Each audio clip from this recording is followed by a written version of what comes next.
Sauding Kang. Presente. Ulat po, Kapitan. Ang bilanggo na si Zhao Dingkang ay ipinatawag. Tapos na ang ulat. Mangyaring magbigay ng utos. Ang iyong sertipiko bilang pambihirang kusinero ay dumating na binabati kita. Pambihirang kusinero. Simula ng huling dakilang kusinero ay pumanaw na wala nang ibang nakakuha ng antas na ito. Napakagaling niya, kaya siya na ngayon ang bagong dakilang kusinero. At saka, dahil sa iyong magandang pag-uugali sa bilangguan at sa iyong positibong pagbabago, ang iyong kahilingan para sa maagang paglaya ay naaprubahan na, makakalabas ka na ngayon. Talaga?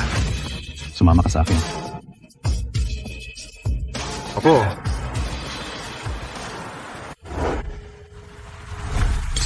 Yang Shuifei, ang tradisyonal na restaurang Chino ay wala ng pag-asa ngayon. Tanging ang pakikipagtulungan sa pista ang siyang pinakamabuting daan para sa sari-saring lasa.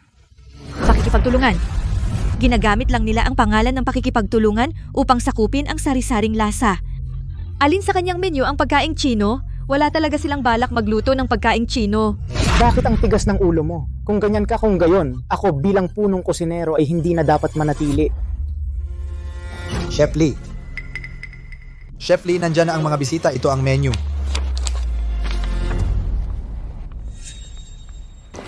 Yang Shuifei, pag-isipan mo muna. Kung ang sari-saring lasa ay sasali sa pista, ako ay mananatili pa kung hindi. Kailangan mong maunawaan kung walang punong kusinero, ang sari-saring lasa ay tuluyang magsasara.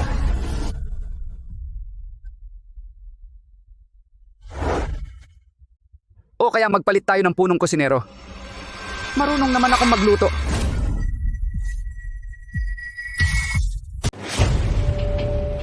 Umalis ka na. Ang sari-saring lasa ay hindi kayang tumanggap ng tulad mo. Alam mo ba kung ano ang sinasabi mo? Sa ganitong paraan, ang sari-saring lasa ay masisira sa mga kamay mo. Ang alam ko lang ay hindi dapat kalimutan ang ating pinagmulan. Ang sari-saring lasa ay tiyak na malalampasan ang pagsubok na ito. Sige, hintayin mo. Umurong ka. Boss, pinaalis ninyo ang punong kusinero. Paano na ang mga bisita sa labas? Hayaan ninyong subukan ko. Ang mga pagkaing ito, kaya kong gawin. Talaga. Ako ay isang pambihirang kusinero. Ikaw ay isang pambihirang kusinero. Bakit ka nagmamalaki ng walang basihan? Sino pa bang buhay na pambihirang kusinero? Nasaan ang sertipiko ko bilang kusinero? Baka naiwan ko lang. Tama na, huwag nang hanapin. Maniniwala ba kayo na ako si Qin Shi Huang? O maniniwala kayo na siya ay isang pambihirang kusinero? Sa industriya ng Chinese cooking ngayon, ang ilang mga nangungunang kusinero ay mga unang antas na kusinero lamang. Baka naman naloko ka ng mga nagbebenta ng peking sertipiko? Hindi. Boss, may sasabihin ako. Nang umalis si Chef Lee, sa may pintuan umikot siya. Ngayon alam na ng lahat na wala tayong punong kusinero. Nagsisigawan na gustong umalis.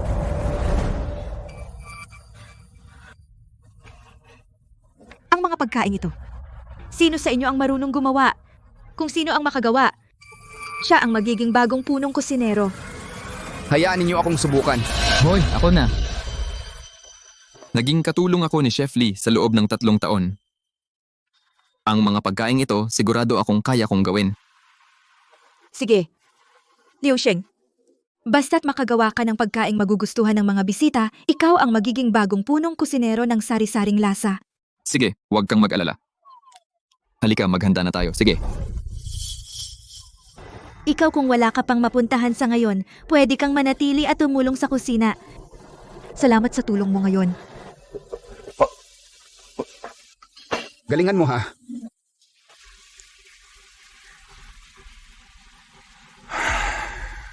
Sige, kahit katulong lang, kusinero pa rin.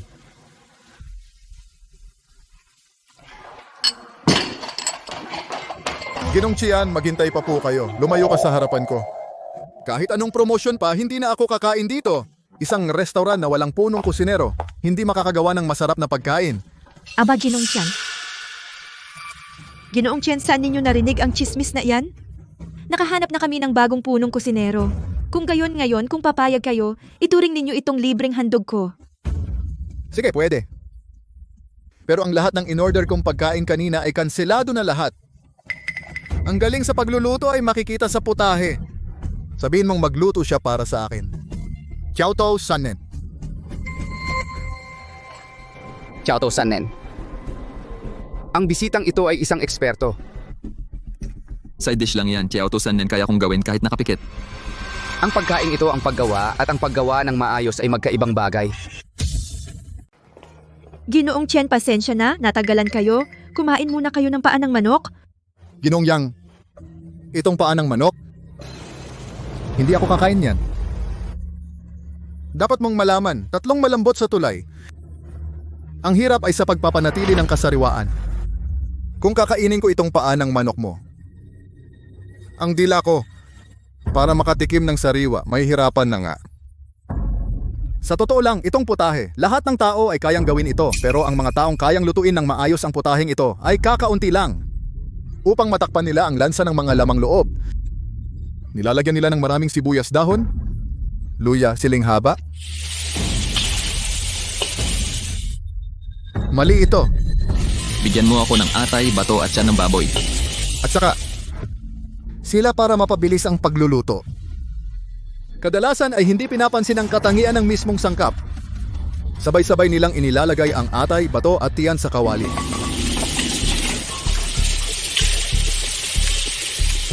Tira na.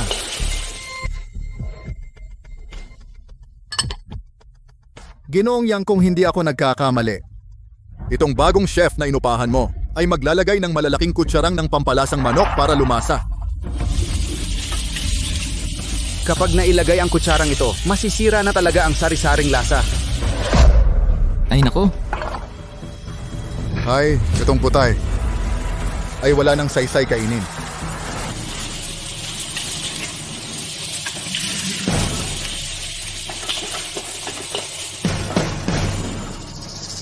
Buti na lang at nailigtas.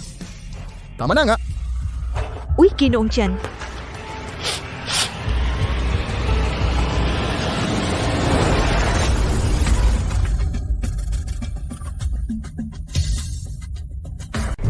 sinong nagpakialam sa apoy ko? Ayaw mo na bang magtrabaho? Pasensya na, hindi ko sinasadya. Hindi sinasadya. Paano na ang ulam ko? Ako? Paano nangyari? Mali ang proseso. Paano naging ganito? Bakit ang sarap ng lasa?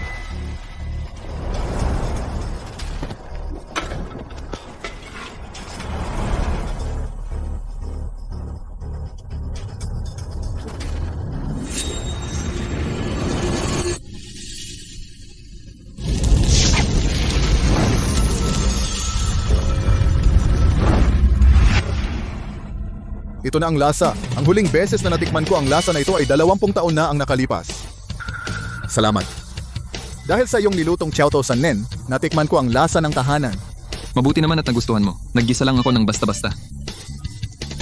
Huwag kang masyadong mapagkumbaba. Ang kayang gumawa ng ganitong lasa ay talagang karapat-dapat na tawaging Master Kusinero. Sa ating Imperyo ng Dragon, wala pang sinumang Master Kusinero ang makapantay sa'yo.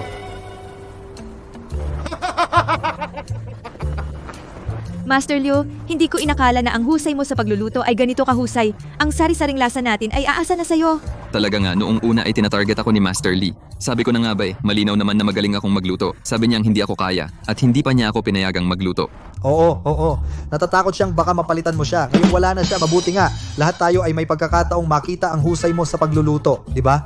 Oo nga. Napakagaling mo talaga. Boss, magandang balita. Kakatawag lang ang grupong Shen para sabihin na inirekomenda ni Ginoong Qian sa kanila ang aming restaurant. Interesado silang mamuhunan sa ating sari-saring lasa. Bukas ay magpapadala sila ng kinatawan para mag-inspection. Talaga? Napakaganda. Maraming salamat kay Ginoong Qian na iligtas ang ating sari-saring lasa. Boss, sa pamumuhunan ni Ginoong Qian at sa aking galing sa pagluluto, huwag kayong mag-alala. Hindi magkakamali ang sari-saring lasa. Master Liu, sobrang naitulong mo ngayon. Ang sari-saring lasa natin ay hindi ka pababayaan. Walang anuman. Ano ba talaga ang nangyari? Hindi mo ba sinabi na ang sari-saring lasa maliban sa'yo ay wala ng ibang punong kusinero? Bakit nga ba si Ginoong Qian ay ire-recommend pa rin sa grupong Shen ang sari-saring lasa? Imposible ito. Ang punong kusinero ay hindi murang repolyo. Hindi madaling humanap ng ganyan. Magpalit na tayo ng punong kusinero. Marunong naman akong magluto. Baka. Siyan nga. Kung may punong kusinero ba, subukan natin at malalaman. Hindi ko hahayaan ang sari-saring lasa na makipag-ugnayan sa grupong Shen.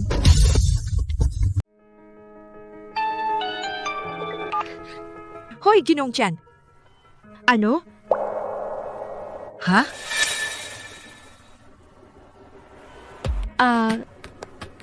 Sige. Alam ko na. Anong nangyari? Sabi ni Ginoong Tian, ang pista ay kusang nag-imbita sa grupong Shen na makipagtulungan. Sikat ang pista. Nagpasya na ang grupong Shen na pumirma ng kontrata sa kanila. Pero, tinulungan pa rin tayo ni Ginoong Kian na makiusap para sa atin. Nagpasya ang grupong Shen na makipaglaban tayo sa pista. Kung sino ang manalo ay makakakuha ng puhunan mula sa grupong Shen. Laban?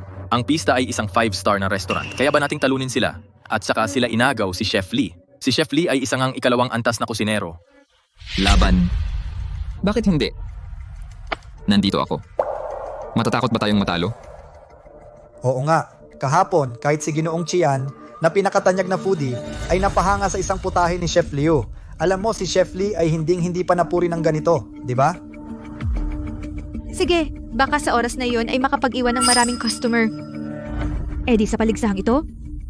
Lalaban tayo? Laban. Sige, ngayon na. Sandali. Ang labang ito hindi siya pwedeng sumali. Kung hindi, ang sari-saring lasa ay tiyak na matatalo. Kino-question mo ba ang galing ko sa pagluluto? Hindi naman. Zhao Dingkang, huwag kang magsalita ng kung ano-ano. Ang galing ni Chef Liu sa pagluluto ay kinilala ni Ginoong Chian. Kahit na hindi tayo manalo, hindi ba tayo maaaring magsikap? Seryoso ako. Yung putahe kahapon, kung hindi ko lang sa huling sandali na salba, hindi talaga ito pwedeng kainin. Kung hindi ka maniniwala, pwede mong ipagawa sa kanya ngayon muling gumawa ng Chow To Sanneng para subukan. Ibig mong sabihin, kaya kong lutuin ng maayos ang putahing yon dahil nabangga mo ako. Pasensya na dahil sa pagmamadali lang yon. Ako, sige kung ganoon, boss. Ikaw ang magpasya. Ayoko nang makasama ang isang walang kakayahan na nangaagaw ng papuri sa isang kusina. Humingi ka ng tawad kay Maestro Liu. Nag-aalala lang si Maestro Liu sa ating sari-saring lasa, hindi na. Ako, boss, bakit hindi na lang siya gawing punong kusinero? Uy, oo nga pala. Noong nag-apply ka, hindi mo ba sinabing ikaw ay pambihirang kusinero? Kung gayon, hayaan nating itong pambihirang kusinero na makipagsabayan sa ikalawang antas na kusinero ni Maestro Lee. Sa palagay ko, ang ating sari-saring lasa hindi naman matatalo, di ba? Kung gusto ninyo na maniwala sa akin, pwede rin iyon.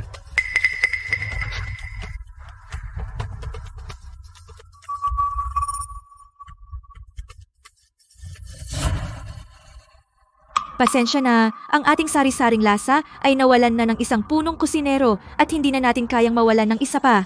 Boss, yang mag-isip-isip ka muna ng mabuti kung talagang hahayaan natin siya na kumatawan sa sari-saring lasa sa paligsahan kung gayon, ang sari-saring lasa ay talagang matatalo.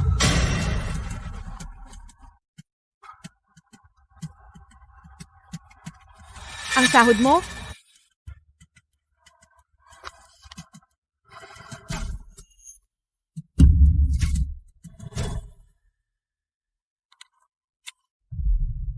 Umalis ka na, hihintayin mo pa bang palayasin ka namin?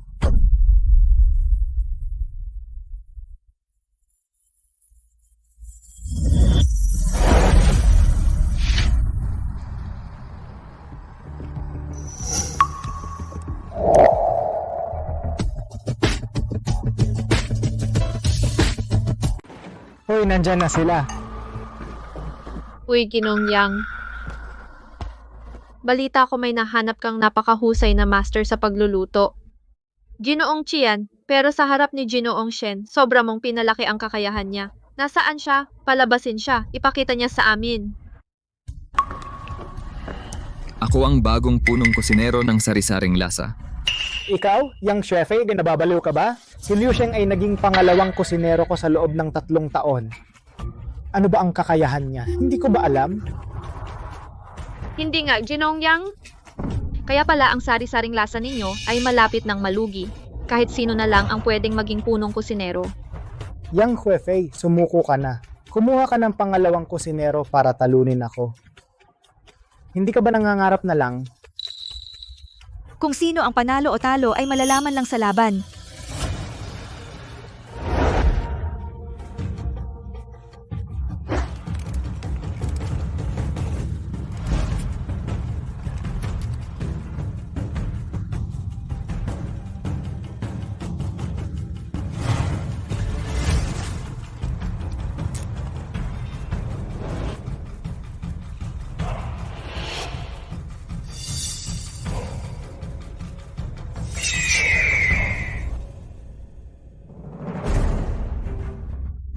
Ang galing niyang maghiwa. Tunay ngang isang ikalawang antas na kusinero. Yang Shuefei, sumuko ka na agad. Ano ba ang kakayahan niya? Nakita mo na mismo, hindi talaga siya kapantay ni Jinong Lee. Hindi pa tapos ang oras, bakit ka nagmamadali? Ikaw talaga, ang tigas ng bibig mo. Sige, hihintayin kita hanggang sumuko ka. Mananalo siya. Kailangan kong magtiwala kay Ginoong Liu. Kahapon, hindi ba niyang ginawang himala ang isang putahing Chow Tao San Nen? Kailangan kong magtiwala sa kanya. Ginoo, tapos na ang pagukit ko. Ano ba iyang inukit mo? Ligaw na manok? Ito ay isang phoenix. Kung hindi mo alam, huwag kang magsalita. Liu Sheng, nagbibiro ka ba? May oras pa. Hindi pa ito ang tapos mong gawa, di ba? Ginoo, ano ba ang sinasabi mo? Tapos na akong mag-ukit. Tingnan mo, kakaiba ang ukit ko. Hindi tulad ng sa kanya na masyadong sunod-sunod. Ano yan? Ano ba yung inukit na yan? Ang sari-saring lasa na may 100 taon ay ganito na lang ba? Ang galing ng Phoenix na yan, Yang Shuefei. Sa puntong ito, dapat ka nang sumuko.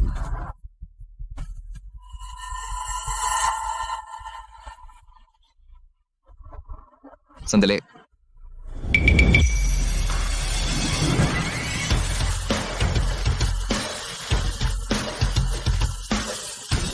Bakit ka nandito?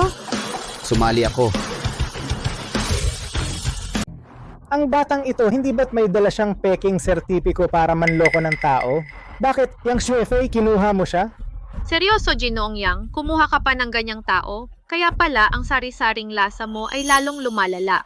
Huwag ka nang makialam. Binayaran na kita. Hindi ka nakabilang sa sari-saring lasa. Umalis ka na. Ginong Yang, mali ang kwenta mo. Nagbayad ka ng sobrang 3 araw. Tanggap ko ang bayad mo, kaya ginagampanan ko ang aking tungkulin. Nagbayad ka ng sobrang 3 araw, kaya gagawan kita ng dagdag na 3 putahe. Hindi na kailangan. Pagkatapos ngayon kung may bukas pa ang sari-saring lasa, ay hindi alam. Tama nga, kaya mas kailangan mo ang 3 putaheng iyan. Ang pag-uukit ng pagkaing ito ang ituturing na unang putahe. Hayaan mo akong sumali sa paligsahan, Ginoong Yang. Sasali ka? Sa tingin mo ba talaga kayang talunin si Kusinero Lee? Intindihin mo, si Kusinero Lee ay ikalawang antas na kusinero. Hindi siya kapantay mo dahil isa kang manloloko. Yang Shuefei, sumuko ka na. Ayokong may manloloko na mag-aksaya ng oras ko. Ginoong Yang, talaga bang handa kang hayaang mabagsak ang sari-saring lasa?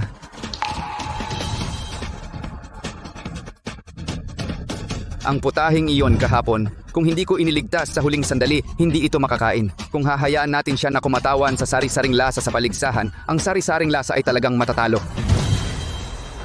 Sigurado ka ba talaga? Sige, maniniwala na ako sa'yo. Huwag kang mag-alala. Hindi kita bibiguin.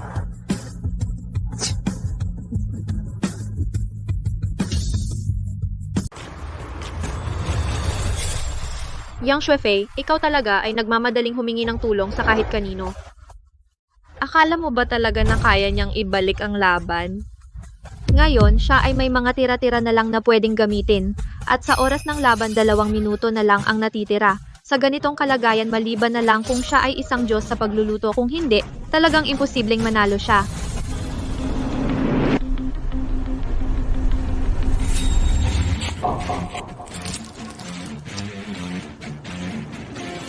Anong inuukit niya? Ewan ko. Konti na lang ang oras. Parang hindi na siya makakaukit ng kahit anong maganda.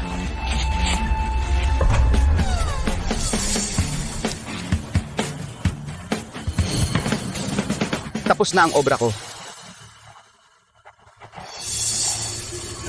Uy, Bulok na labanos lang. Labanos pa rin.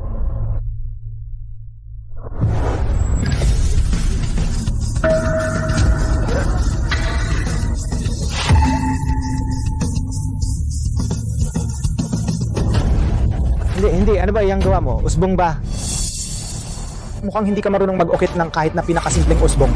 Yang Shuefei, sinabi ko na sa'yo noon pa, sabi ko na sa'yo, manloloko siya. Sa tingin ko, ang sari-saring lasa ay talagang magsasara na.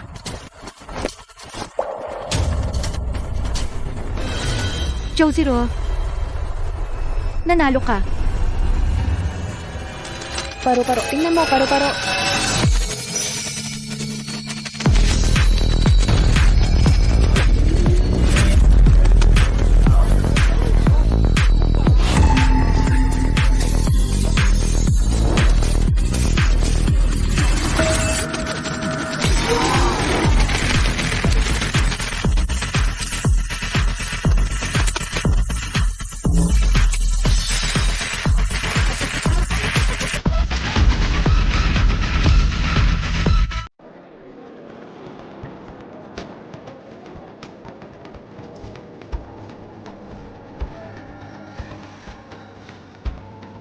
Imposible ito, isang bulaklak na inukit mula sa labanos. Paano nito naakit ang mga totoong paru-paro?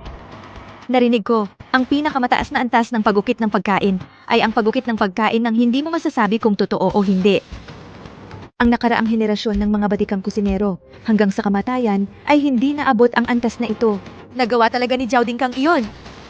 Sino ba talaga siya? Ako ay isang pambihirang kusinero. Sandali. Siya kaya ay isang pambihirang kusinero? Paano naman? Hindi ko pa narinig sa mundo ng mga kusinero na may bagong pambihirang kusinero. Imposible. Imposible. Siguradong nandaya ka. Itong labanos, paano naging posible na ang pakiramdam ay katulad ng totoong bulaklak? Pinalitan mo ba? Ang tekstura nito ay talagang kapareho ng totoong bulaklak. Himala, ito ay isang himala. Paano naging totoong labanos ito? Ikaw, ang iyong husay sa pagluluto ay umabot sa ganitong antas. Ang laban na ito, talo ako. Walang kwenta, talo ka pa dito, tanggal ka. Kayo mga kusinero ng lutuing Chino ay talagang mga basura. Huwag kang magyabang. Ang ganitong antas ng pag-ukit, ang punong kusinero kong si Pete ay tiyak na kaya rin niya iyon. Siya ay mula sa France na espesyal kong inimbita. Sa susunod na laban, talo na kayong sari-saring lasa. Eddie, abangan natin. Ngayon ang kauna-unahang labanang pangkaibigan ng lutuing Chino at kanluranin. May magandang panoorin. Magpapalit ako ng kutsilyo. Magpalit ng kutsilyo. Intermediate ay ang mga pinakamahusay sa merkado ng mga kutsilyong kanluranin. Gusto ko ng isa, kutsilyo ng mandirigma. Ano ang kutsilyo ng mandirigma? Kutsilyo lang iyon, ang kutsilyo ng imperyo ng dragon natin. Taga-probinsya, may mga mamahaling gamit ka pero hindi mo ginagamit. Mas gusto mo pang gumamit ng basura. Sa tingin ko hindi ka marunong gumamit, 'di ba? Sabi ni Master Zhao gagamitin ang kutsilyo ng mandirigma. Hindi ba ninyo naiintindihan? Wala. Kutsilyo. Paano iyon makakapantay sa mga kutsilyong kanluranin? Master Zhao, pinapayuhan kita, matuto kang sumabay sa panahon. Kung hindi, mawawala ka tulad ng lutuing Chino. Kumusta? Itong mga kutsilyo, hindi mo pa nakita, di ba? Kapag natutunan mong gamitin, malalaman mo ang kutsilyo ay napakabigat at katawa-tawa. Itong mga basura, karapat dapat ba silang ihambing sa kutsilyo ng imperyo ng dragon? Ikaw,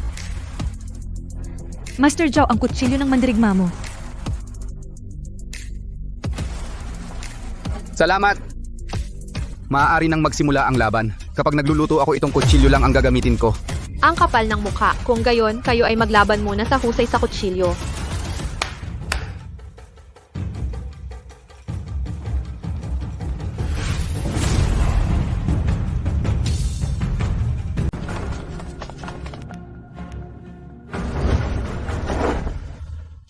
Ang tupa na ito, si Chef Peter kailangan lang ng 10 minuto upang ang bawat bahagi nito ay mahati ng perpekto. Pinapayuhan kita, ibalik mo na ang mga kutsilyong iyon dahil sa paghiwa ng baka at tupa, ang mga kutsilyong kanluranin lang ang gagana. Hindi naman ganon. Matigas ang ulo, ni hindi ka kukuha ng kutsilyong panghiwa ng buto kapag napurol ang talim, anong gagawin mo? Matigas talaga ang ulo ng mga kusinero ng Imperyo ng Dragon. Ang aminin na ang mga kutsilyo ng Imperyo ng Dragon ay hindi kasing galing ng mga kanluranin, gaano ba iyon kahirap? Kaya pala bumabagsak na ang lutuin ng Imperyo ng Dragon.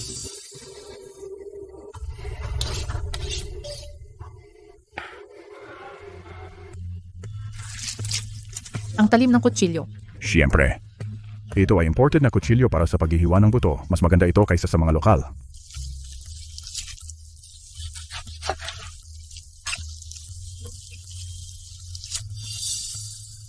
Kailangan pa bang gumamit ng lagari dito?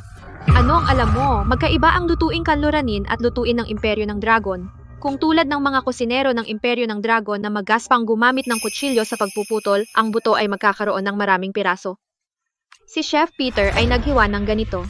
Hindi lang ito mas perpekto, kundi mas malinis ang paghiwa sa buto, kaya ang pagkaing niluto nito ay magiging mas masarap.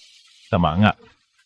Ang lutuing kanluranin ay talagang ginagawa ng napakaingat at moderno. Samantala sa lutuin ng Imperyo ng Dragon, ang kaisipan ay luma at konserbatibo. Ang mga lutong ginagawa ay magaspang, hindi nararapat sa mesa.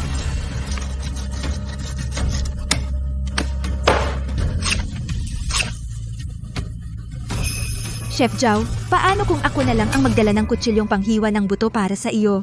Ang kutsilyong mandirigma kapag naghiwa ng buto, medyo nahihirapan talaga. Hindi na, maghihiwa lang ng maliit na tupa. Hindi kailangan ng kutsilyong panghiwa ng buto. Ang yabang mo naman, kung magagamit mo ang isang kutsilyo upang mahiwa ang tupang ito, kung gayon, bukas ang lahat ng kutsilyo sa pista ay papalitan ko ng mga kutsilyong mula sa imperyo ng dragon. Sige. Kung gayon, maghanda ka na magpalit ng kutsilyo. Sa loob ng maraming taon kong pagiging kusinero, hindi pa ako nakakita ng sinuman na makakagamit ng isang kutsilyo para mahiwa ng maayos ang tupa. Tama, imposible. Sa tingin ko, kayo na narito ngayon ay mga taga-imperyo ng dragon, tama ba? Kung gayon, hindi ninyo pa narinig ang kwento ni Powding sa pagkatay ng baka?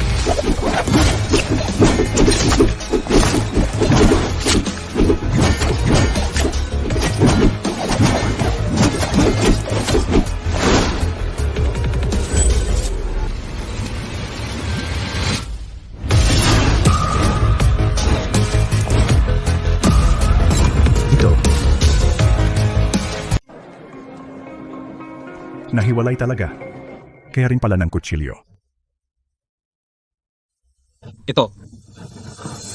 Paano nangyari to? Nagawa niya talaga. Parang bago pa ang kutsilyo, paano mo nagawa na paghiwalayin ang buto gamit ang kutsilyong ito? Hanapin mo lang ang tamang dugtungan kaya bawat bihasang Chinong kusinero ay kayang gawin yan. Imposible ito, siguradong nandaya ka. Intindihin mo. Itong tupa ay inihanda ninyo mismo. At saka, aminin na ang mga kagamitan ng lutong Chino ay mas mahusay kaysa sa mga kagamitang kanluranin. Ganyan ba kahirap?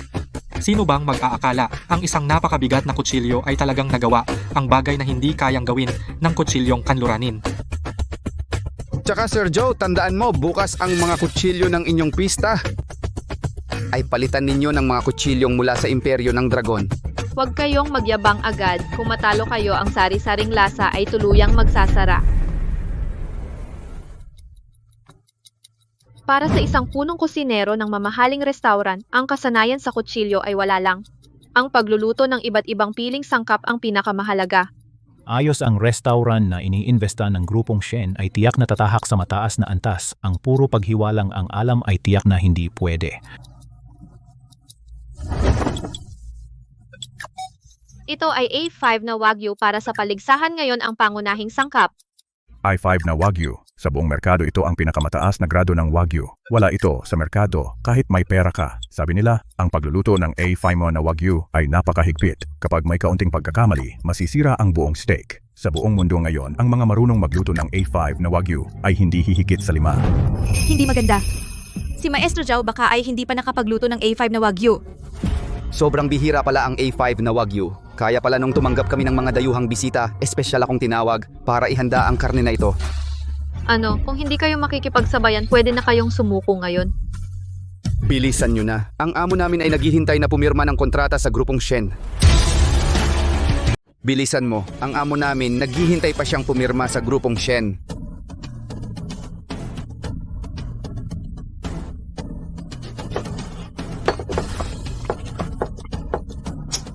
Ang bastos, alam mo ba talaga ano ba ang tinatawag na pinakamataas na uri ng sangkap? Sinasayang mo talaga ang mga sangkap.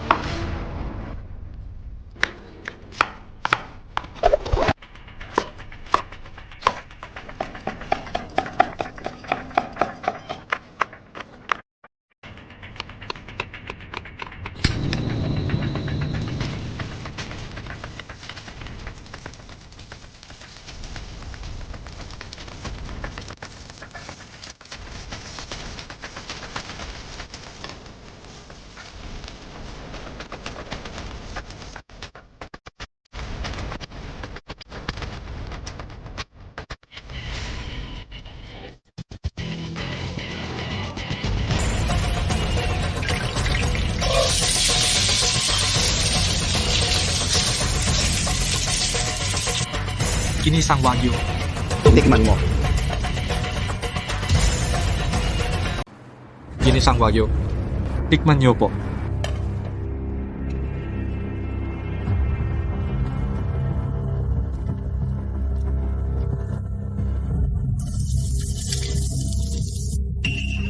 Masarap. Masarap. Para talagang technique ng Chinese cooking, perpektong kombinasyon ng Western cuisine. Talaga namang pista. Ito ang husay ng pista natin. Kung ang grupong Shen ay makikipagtulungan sa ating pista, hindi lang makakaya na pumunta sa international, makakamit din natin ang mas magandang kinabukasan.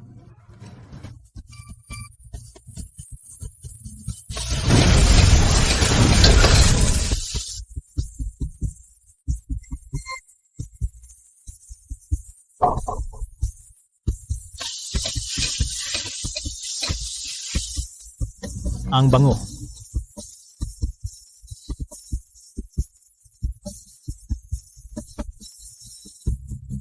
Ginisang baka na may sibuyas. Tikman niyo po.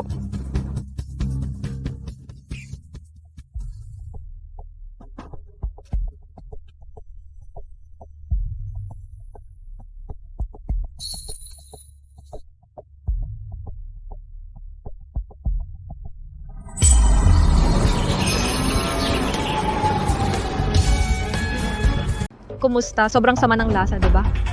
Sabi ko na nga ba, ang A5 Wagyu na sangkap hindi basta-basta kayang gawin ng kahit sino. Mabango ang amoy. Bakit ganun kasama ang lasa?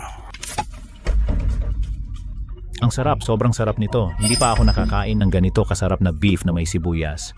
Ang sarap nito. Kaya palang gawing ganito kasarap ang Chinese food. Tikman nyo lahat. Tikman.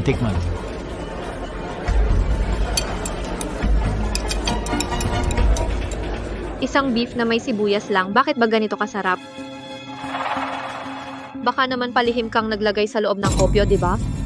Oo nga. Ang sarap. Baka naman may inilagay na hindi dapat, di ba? Imposible, Sir Chow. Hindi niya gagawin yan. Chef Peter, tikman mo nga. Meron ba malalaman ni Chef Peter pagkatikim?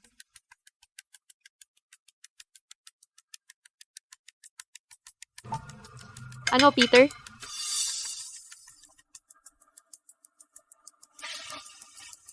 Anong ginagawa mo, Peter? Anong ginagawa mo, Peter? Talo ako. Master Zhao, hindi ko inaasahan na ang lutong Chino ay may ganito napakayaman at napakalalim na kultura.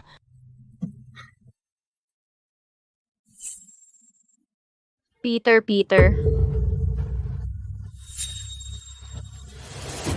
Ang round na ito nanalo na ang sari-saring lasa, di ba?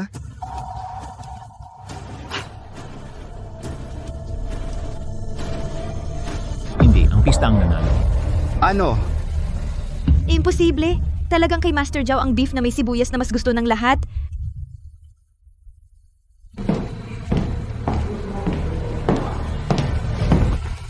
Ano ngayon? Ang pinsan kong lalaki ay mataas na opisyal sa grupong Shen. Hindi ko kayo hahayaang manalo. Hindi kayo mananalo. President Shen, pupunta ba tayo sa pista ngayon? Ang laban ng pista at sari-saring lasa ay dapat natapos na.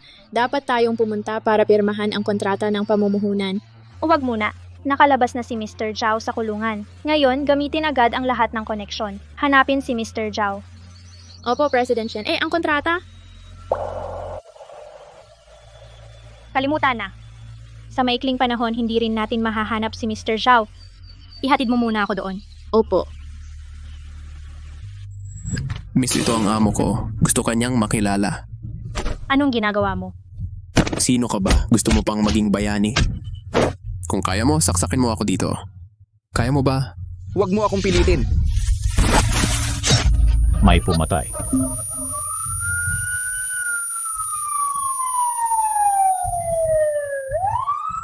Mr. Zhao, saan ka ba nagpunta? Sana walang maglakas loob na apihin ka. Kung hindi.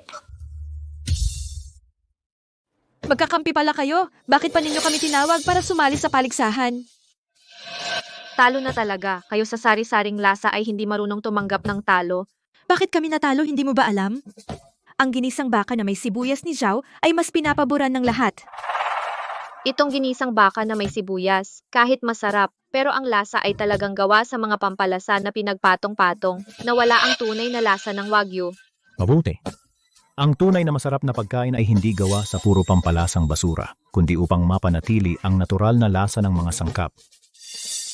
Pero kanina mo lang sinabi ang wagyu na ito na iyong natikman ang pinakamasarap na wagyu. Sa dami ng pampalasa, kung sino mang kusinero ang magluto, hindi rin magiging masama ang lasa. Pero ang tunay na masarap na pagkain, kailangan isaalang-alang ang kalusugan at natural na lasa. Itong ginisang baka na may sibuyas, masarap pero kulang sa kalusugan. Sa kabuuan, ang aming grupong Shen ay mas pinapaboran ang ulam na ito ng pista, ang ginisang wagyu. Kung makakagawa ako ng hindi nawawala ang natural na lasa ng sangkap at malusog na pagkain pa rin, hindi ka ba dapat humingi ng tawad sa lutuing Chino? Sige. Kung mapapakain mo kami ng masiyahan, maaari kaming humingi ng tawad. Zhao, huwag kang maniwala sa kanya. Hindi siya masisiyahan. Gusto ka lang niyang hiyain. Paano natin malalaman kung hindi natin susubukan? Or sa tingin mo rin ba ang lutuing Chino ay puro pampalasang basura? Ikaw? Oo nga pala. Kung gagawin mo, hindi pwedeng kantonese at hindi rin pwedeng pinakuluan. Lalong hindi pwedeng pinasingaw. Ano pa bang pwedeng gawin? Pinapahirapan mo lang kami, di ba? Kung ganon, lumayas na kayo. Kuya Zhao, anong investment ng grupong Shen? Hindi kailangan ng sari-saring lasa, kaya pa rin naming magpatuloy. Tara na. Huwag kang mag-alala. Sisiguraduhin kong masisiyahan siya.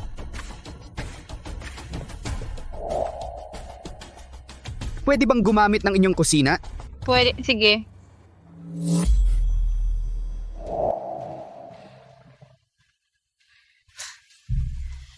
Talagang hindi ko alam kung tanga ba siya o musmos, pero nagluto talaga siya. Zhao Zero, huwag kang masyadong lumampas. Hindi ko naman siya pinilit, huwag kang magalit sa akin.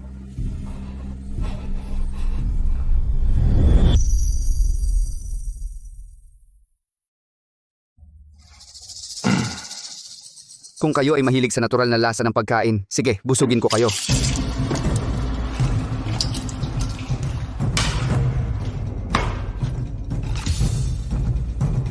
Mr. Zhao, saan ka ba talaga ngayon? Amo siya, nasa pista na kami.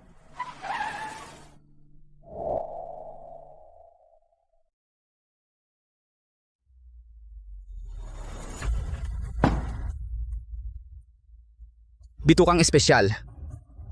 Tikman nyo. Hindi ba ito ordinaryong bituka? Pero mabango naman, ang tagaluto ng sari-saring lasa may galing nga. Hiniram mo ang kusina ko para lang dito, hindi ako kumakain ng bituka. Tikman mo. Ayon mismo sa mga hinihingi ninyo. Kung ganon, madidismaya ka. Ang pagkain Chino sa pagpapanatili ng orihinal na lasa ay hindi kailanman makakapantay sa kanluraning pagkain. Paano mo malalaman kung hindi mo susubukan?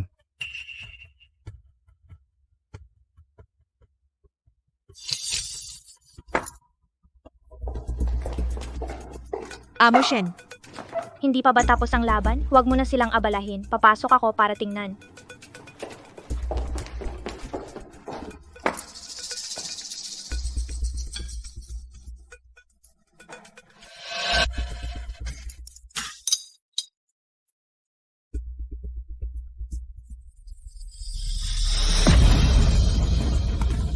huwag kayong masyadong magmalabis. Sinadya mo. Oo, sinadya ko. Zhao, din kang nangahas kang mang-insulto sa akin ng ganito. Hindi ko maintindihan ang sinasabi mo. Sumusunod lang ako sa inyong mga hinihingi at mga kagustuhan. Gumawa ako ng ulam na may orihinal na lasa. Orihinal na lasa? Baliw ka ba? Inihain mo ang basurang ito. Iniinsulto mo ang buong grupong Shen. Paano ko malalaman? Kaya mong kumatawan sa buong grupong Shen. Hindi ko alam yon. Kaya mong kumatawan sa buong grupong Shen?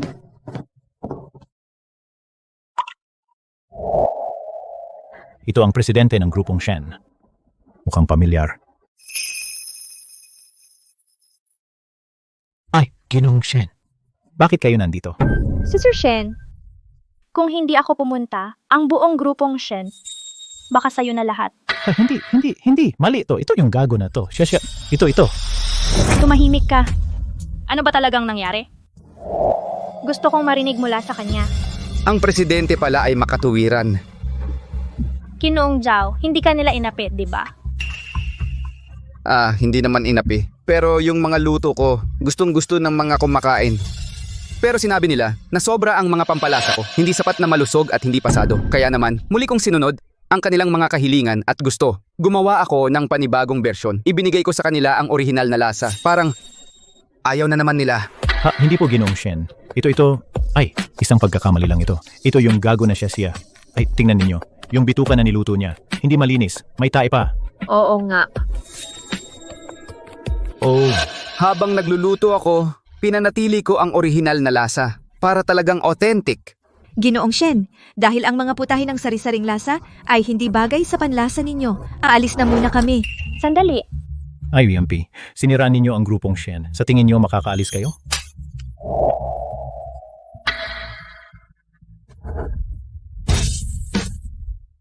Mr. Shen, ano po ang ibig sabihin nito?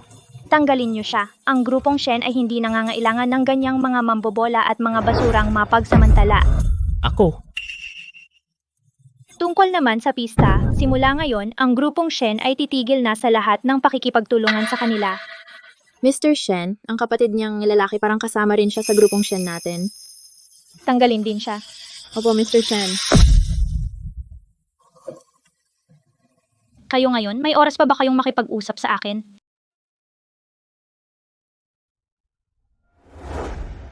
Mr. Shen, alam mo namang kanina ay sinasadya kong disiplinahin sila. Bakit mo pa ako tinutulungan?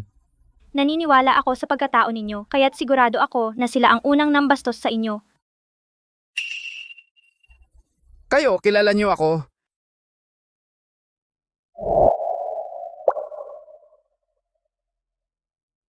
Mr. Chow, ang inyong pagliligtas sa akin noon, hinding-hindi ko ito makakalimutan.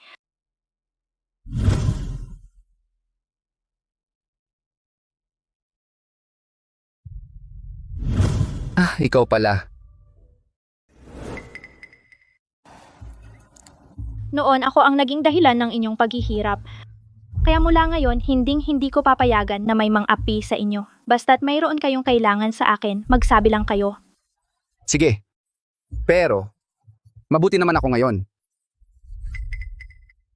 Siya na nga pala. Yung tungkol sa pamumuhunan ng grupong Shen sa sari-saring lasa. Alam nyo ba na tuwing 10 taon, may pandaigdigang paligsahan ng mga chef, kusinero?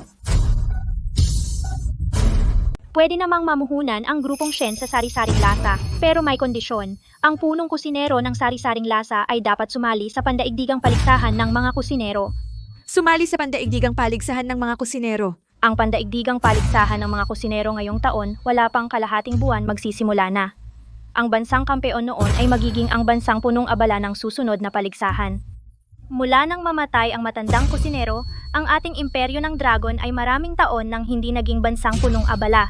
Kahit na isa lang akong negosyante pero gusto ko rin na makatulong. Ang ibig mong sabihin ay gusto mong makuha natin ang kampyonato sa pandaigdigang paligsahan ng mga kusinero. Oo. Paano yun mangyayari? Ang imperyo ng dragon ay ilang taon nang hindi nanalo ng kampyonato. Sa atin lang ba? Sabi ni Huang Lao, ang bagong punong kusinero ng sari-saring lasa nakagawa ng dilaw na isdang may sabaw. Nagkataon, narinig ko rin sa ating mundo ng pagkaing Chino, may isa na namang bagong pambihirang kusinero. Ang aming grupong Shen ay gumagastos ng malaki para hanapin siya. Pambihira talaga ang pambihirang kusinero? Ginoong Yang, huwag ka nang magpanggap na hindi mo alam. Maliban sa pambihirang kusinero, sino pa ang makakagawa ng ulam na ito na dilaw na isdang may sabaw na matagal nang nawala? Ang inyong punong kusinero ay siguradong siya, di ba? Ang dating kusinero ng Imperyo ng Dragon ay isa ring pambihirang kusinero. Ilang taon na ang lumipas. Sa wakas, may isa na naman tayo bagong pambihirang kusinero. Basta makasali siya, tiyak na may pag-asa tayong manalo. Ginoong Yang, bakit ka laging nakatingin kay Ginoong Chow?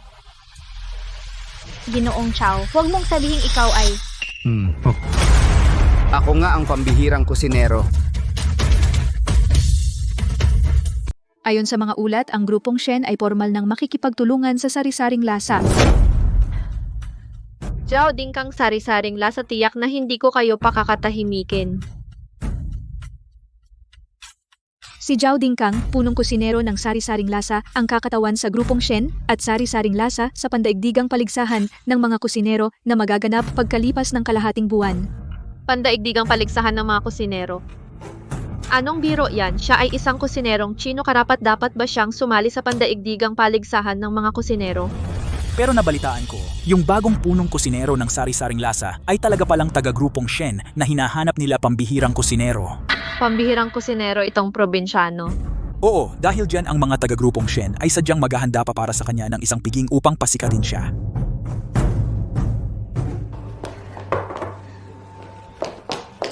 Amo may isa na namang dumating na nagsasabing siya ay pambihirang kusinero na dumating para sa panayam. Isa na namang pambihirang kusinero? May lisensya ba siya bilang kusinero? Meron at saka siya pa ang kuya ni Chef Pete. Ang kuya ni Chef Pete. Kung gayon, totoo nga yan, pasukin mo na siya. Chow Ding Kang, alam ko na manloloko ka.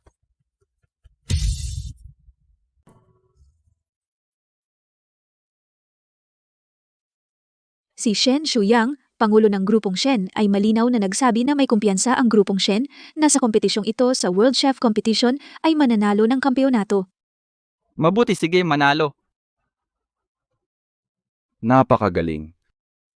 Napakatagal na ng imperyo ng dragon natin, sa wakas ay may mga chef na may pinakamataas na antas, na may pag-asa ng manalo. Oo nga. Mula 10 taon na ang nakalipas ang mga kusinero ng Imperyo ng Dragon, sa paligsahan ay lubos na natalo sa kaharian ng Sakura, ang mga kusinero ay hindi na nakabangon. Akala ko na ngayong taon ay ganoon pa rin. Oo, hindi inaasahan na sa mahalagang sandaling ito may lumitaw na tulad ni Master Zhao. Ito ay isang pagpapala para sa ating Imperyo ng Dragon. Dadalhin ko ang sertipikong ito ng personal sa handaan ng Grupong Shen at ibibigay kay Master Zhao. Ah, nga pala, siya ang pumunta kaagad maghanda ng sulat ng paghirang balak kong kunin si Master Zhao para sa ating Imperyo ng Dragon bilang pandangal na pangulo ng samahan ng mga kusinero. Ito, Pangulo, baka hindi ito naayon sa tuntunin. Ang tuntunin, hindi ba ang tuntunin ay gawa lamang ng tao? Kung makuha ni Master Zhao ang kampyonato sa pagkakataong ito kahit na maupo siya sa pwesto ko, ay pwede. Ito. Tama na, huwag nang magsalita, maghanda ka na agad kung maantala ang handaan ng Grupong Shen, sayang naman. Opo, Pangulo, maghahanda na ako.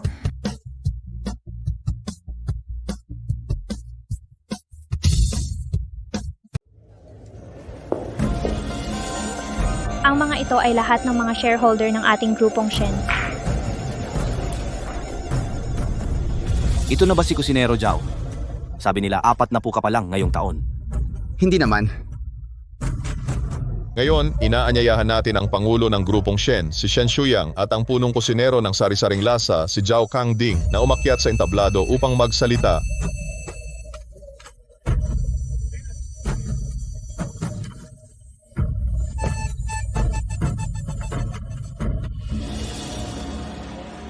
Alam kong lahat kayo ay maaaring naguguluhan kung bakit ko kayang sabihin ng mayabang na ang ating Grupong Shen ay may kakayahang manalo sa World Chef Competition. Ang lahat ng kumpiyansa ng Grupong Shen ay nagmumula sa ating punong kusinero, si Zhao Dingkang. Maaaring hindi pa siya kilala ng lahat, ngunit hindi iyon problema. Pagkatapos ngayong gabi, makikilala na siya ng lahat dahil siya ang nag-iisang pambihirang kusinero sa kasalukuyan. Pambihirang antas. Natatandaan ko, ang matandang kusinero noong araw, parang ganun din ang kanyang antas, di ba? Sino ang nakakaalam? Sa taong ito talagang makukuha natin ang kampeonato. Napakagaling. Matagal ko nang inis sa mga hapon na yan ang kanilang mga mukhang mayabang. Sa mga nagdaang taon, sila ay nagpakalat na masama ang lutong Chino at hindi masustansya. Ngayon, sa wakas ay may kumpiyansa na ang lutong Chino upang linisin ang pangalan nito. Hindi ako ang kumpiyansa, kundi ang lutong Chino. Ang libu-libong taon na kultura ng pagkain, ang libu-libong mga ninuno at dalubhasa ang kanilang ipinamana. Ang siyang kumpiyansa. Ako lamang ay nakatayo sa mga balikat ng mga nauna upang sabihin sa mundo na ang lutong Chino ay hindi kailanman mas mababa sa iba. Magaling!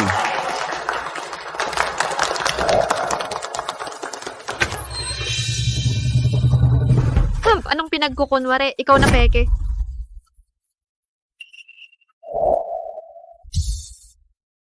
Anong inaarte mo? Peke ka.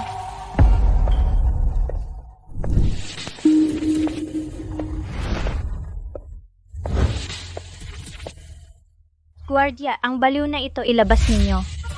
Ginoong Shen, pakinggan ninyo muna ako. Itong si Zhao Dingkang ay isang manloloko lang.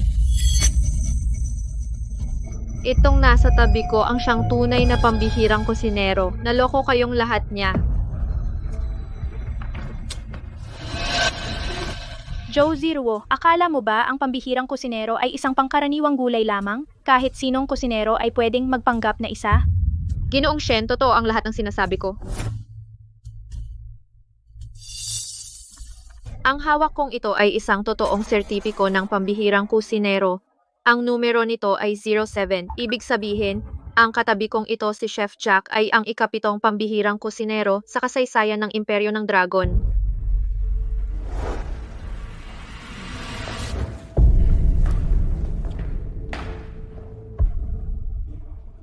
Meron itong kodigo ng seguridad mula sa samahan ng mga kusinero. Totoo ang sertipikong ito. Zhao Dingkang, yung sertipikong ginamit mo sa panloloko dati ilabas at ikumpara natin. Numero 7. Hindi ba ito ang sertipiko ko? Halatang nagsisinungaling ka. Sa sertipikong ito may larawan ni Chef Jack at pangalan. Paano naging iyo yan? Hindi ko alam. Ang larawan at pangalan niya ay hindi ko alam kung paano inilagay. Pero kung ang numero ay 07, iyan ang sertipiko ko. Kung hindi kayo naniniwala, maaari tayong dumiretso sa samahan ng mga kusinero para patunayan. Pwede nang dumiretso sa samahan ng mga kusinero para i-verify. Mukhang gusto mong tumakas. Pero kung gusto mong i-verify, may mas mabilis akong paraan para patunayan na hindi ka maestro kusinero.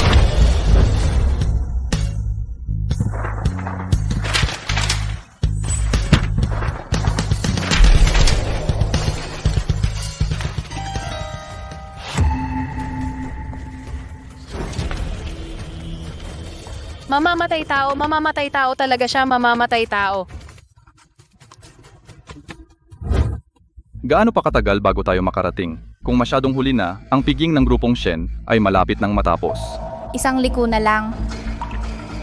Pangulo, sigurado po ba kayo na kukunin ninyo si Zhao Dingkang bilang Pangulong Parangal? Nakita na rin ninyo ang kanyang profile, talaga siyang... Pero nakulong na siya. Ano kung nakulong siya? Noon, binigyan siya ng habambuhay na sentensya pero pinalaya siya ng maaga. Ito ay nagpapatunay na nagbagong buhay na siya. At noong araw dahil ginawa niya ang tama. Naintindihan ko, Pangulo. Kung sino man ang mangahas na gamitin ang nakaraan ni Maestro Zhao at light-lightin siya, huwag ninyong sisihin ako at ang buong sektor ng lutong Chino sa pagiging walang galang sa kanya. Pangulo, nandito na tayo. Nakita nyo na lahat, di ba? Isa siyang presong galing sa kulungan. Paano siya magiging pambihirang kusinero? Tumahimik ka, hindi kriminal si Ji Zhao. Ginoong Shen, sa harapan na natin ang katotohanan. Huwag kayong magpaloko sa kanyang panlabas na anyo. Talaga ngang hindi mo mahuhusga ang tao sa kanyang anyo. Hindi ko inakala na ganito pala siyang tao. Nakakatakot, pumatay siya sa lansangan. Baka may sakit siya sa pag-iisip. Tumahimik kayong lahat. Noong araw, si Ji Zhao ay dahil sa kabayanihan na iniligtas ako mula sa mga kriminal. Kaya naman siya nakapatay ng hindi sinasadya at nakulong siya. Kung hindi dahil kay Ji Zhao noong panahon na iyon, hindi magkakaroon ng Shen Shuyang ngayon. Kaya kung may sino man na mga haspang siraan si Ji Zhao, ang aming grupong Shen ay tiyak na hindi namin siya pakakawalan. Ginoong Shen, kahit na may ganoong relasyon kayo, hindi pa rin nito mapapatunayan na siya ay pambihirang kusinero na bilanggo siya ng napakaraming taon. Oo nga, nakulong siya ng napakaraming taon. Walang saysayang magsalita pa. Kung totoo o hindi, pumunta sa samahan ng mga kusinero at malalaman natin kung totoo. Kaya kong sumailalim sa pagsusuri. Kaya mo ba? Kaya kong suriin. Kaya mo ba? Hindi kaya siya ang pambihirang kusinero? Nakuha ko ang sertipikong yon. Ano nga ba ang pangalan ng dating may-ari? Wala namang hindi ko kayang gawin. Pumunta na tayo ngayon. Ako... Medyo hindi ako komportable. Pupunta muna ako sa banyo.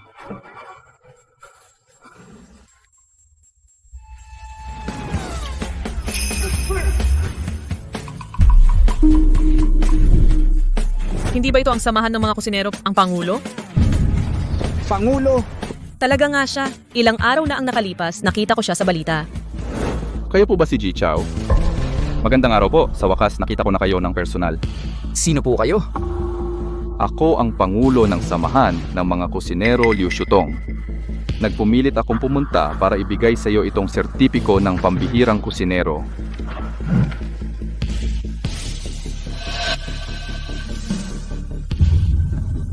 Pasensya na, Pangulo Liu. Siya nga ang tunay na pambihirang kusinero. Siya ang tunay na pambihirang kusinero. Imposible. Tagapangulong Liu, nagkamali ka ba? Isa siyang bilanggo, nakakalabas lang sa bilangguan. Paano siya naging pambihirang kusinero? Tingnan niyo siya, isa siyang mamamatay tao. Hindi siya maaaring maging pambihirang kusinero. Naloko ba kayo? Ang sipag mo naman. Ang mga ito, ikaw ang naghanap ng lahat nito. Tama, nagdala pa ako ng isang tunay na pambihirang kusinero. Chef Jack. Chef Jack, Chef Jack. Huwag mo na siyang tawaging chef. Sa tingin ko, dapat mo siyang tawaging manloloko. Kahit naman loloko siya, ikaw na mamamatay tao, wala ka ring pinagkaiba. Kapal na mukha mo. Sino ang nagpapahintulot sa iyo na insultuhin si Chef Zhao? Sira ulo ka ba? Intindihin mo, mamamatay tao siya. Tumahimik ka. Sino siya? Hindi ba ako mas nakakaalam kaysa sa iyo?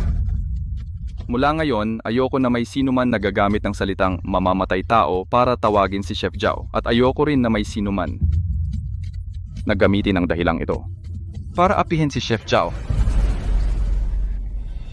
Noong una talagang dahil napabilanggo ako dahil sa hindi sinasadyang pagpatay. Ginoong Zhao noon, ipinagtanggol ninyo lamang ang tama. Ano man ang dahilan, ang pagpatay ay pagpatay. Ang pagpatay ay labag sa batas. Ang aking husay sa pagluluto ay natutunan ko noong nasa bilangguan ako. Nagpapasalamat ako sa gobyerno na nagbigay sa akin ng isang pagkakataong makapagsimula muli. Kaya nakikiusap ako sa inyong lahat. Nabigyan ako ng isa pang pagkakataon.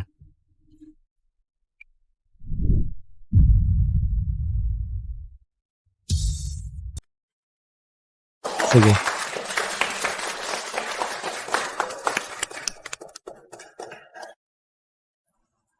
Master Zhao, ako, sa pangalan ng Samahan ng mga Kusinero ng Imperyo ng Dragon bilang Pangulo nito, formal na hinirang ko kayo bilang Pangulong Pandangal ng Samahan. Ito ay aking karangalan. Maligayang pagdating.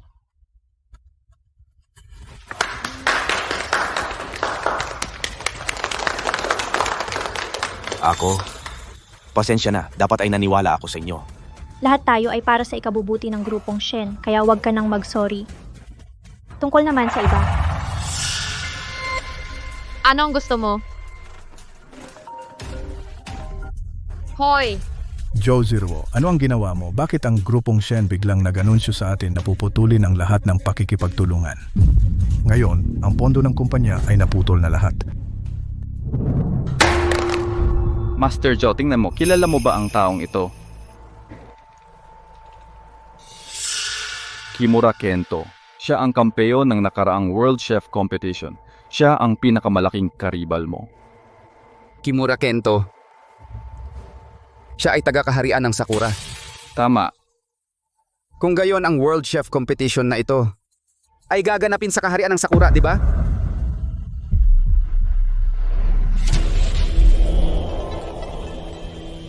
Kimura sa World Chef Competition na ito. Ang kampiyon ay tiyak na ikaw pa rin. Siyempre, ang lutuin ng kaharian ng Sakura ang pinakamahusay sa mundo. Ang iba ay basura.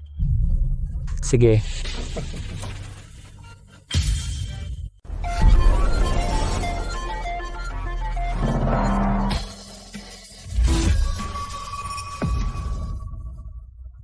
Mula nang mamatay ang matandang kusinero, ang ating imperyo ng dragon sa loob ng maraming taon ay hindi na naging punong abala. Ang susunod na paligsahan ng mga kusinero ay tiyak na gaganapin sa imperyo ng dragon. Mga taga-imperyo ng dragon.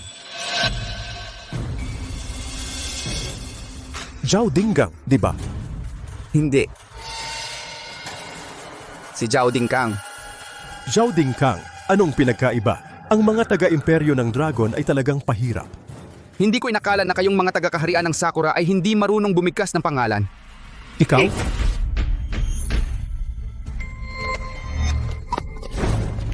Pasensya na.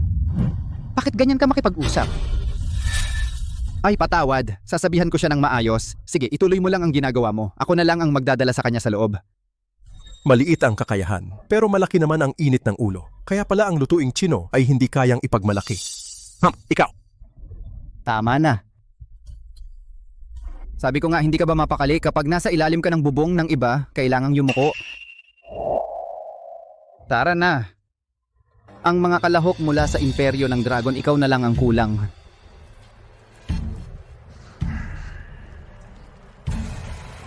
Sa kaharian ng Sakura, ganyan ba lagi ang trato sa inyo? Ang mga kusinero nating taga-imperyo ng dragon sa buong mundo ay halos ganito ang trato. Masanay ka na lang. Paano naman?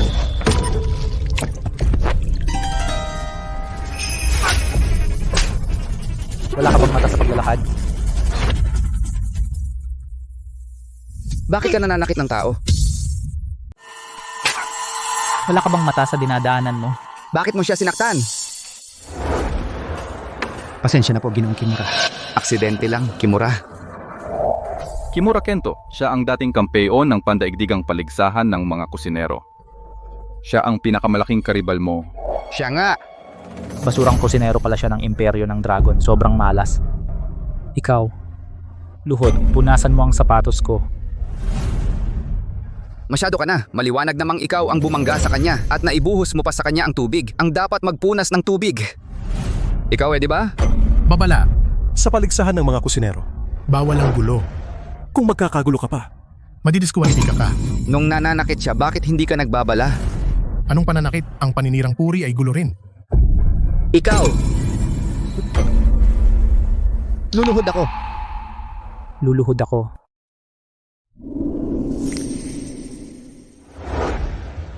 Anong ginagawa mo? Gusto mo bang mawalan ng karapatang sumali?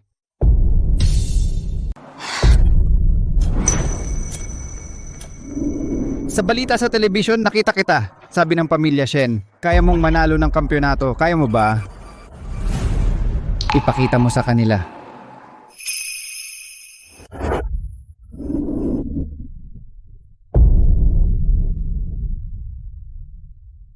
Ginoong Kimura, Pasensya na. kasalanan namin ang lahat ng nangyari ngayon. Pupunasan ko ang sapatos mo.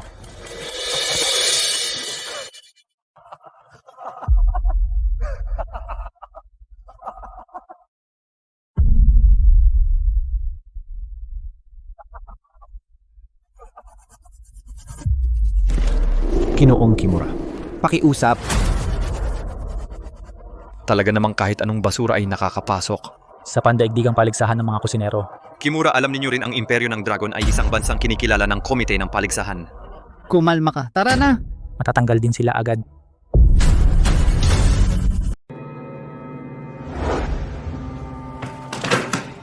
Nakasakit ka ba kay Mr. Kimura? Anong nangyari? Tingnan mo mismo.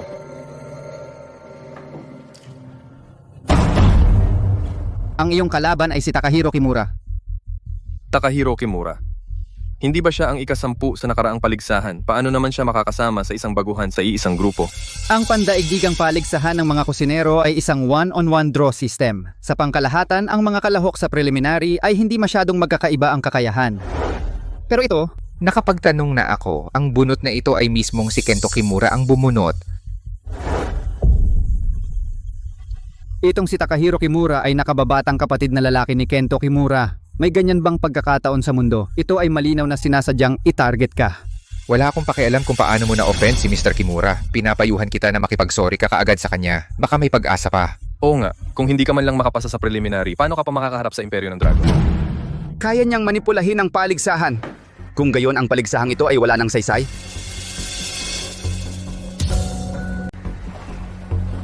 Hindi naman kailangang mandaya. Kasi puro taga-organisa ang mga hurado.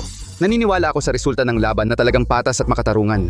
Pero ang proseso ng laban, ayos na yon. Siya ang nakababatang kapatid ni Kento Kimura. Kung hindi man lang makapasa sa paunang laban, ang dangal ng pamilyang Kimura ay masisira rin. Baliw ka. Paano mo matatalo si Takahiro Kimura? Siya ay nasa nakaraang paligsahan ng pagluluto pang 10. Sayang. Sa pagkakataong ito, hindi na siya.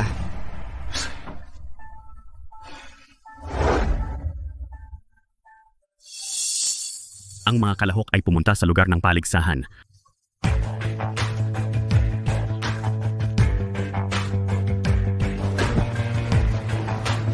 Baliw nga. Hay, Wala na. sabi ng pamilyang Shen, Kaya mong manalo. kaya mo ba? Eh di ipakita mo sa kanila. Ang mga kalahok sa paligsahang ito ay mula sa kaharian ng Sakura, isang henyong kusinero, Takahiro Kimura.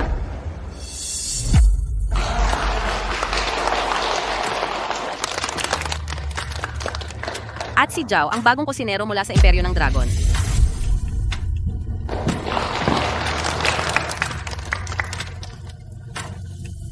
Zhao Dingkang. Ako si Zhao Dingkang. Ngayon, tawagin natin ang dalawang kalahok. Bawat isa ay pumili ng mga sangkap. May 10 minutong oras.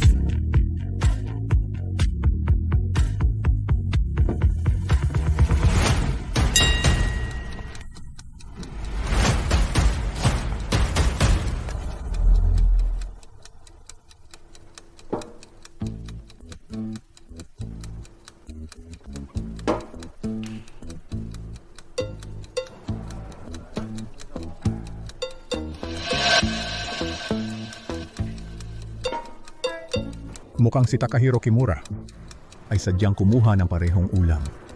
Baka gusto niyang makipagsabayan sa kusinero ng Imperyo ng Dragon sa paggawa ng parehong putahe.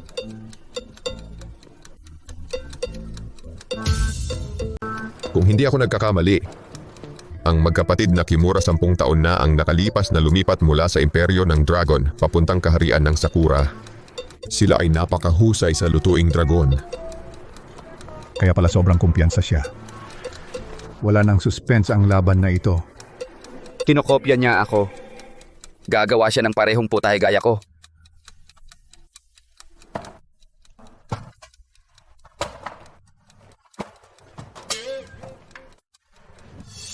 Merong Chinese perch.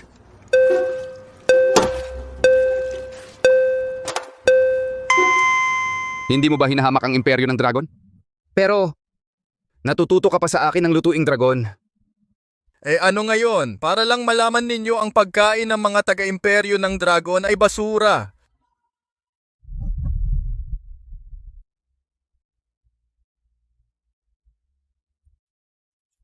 Kung kaya mo ituloy mo lang ang pag-aaral. Titingnan ko nga kung sino ba talaga ang basura.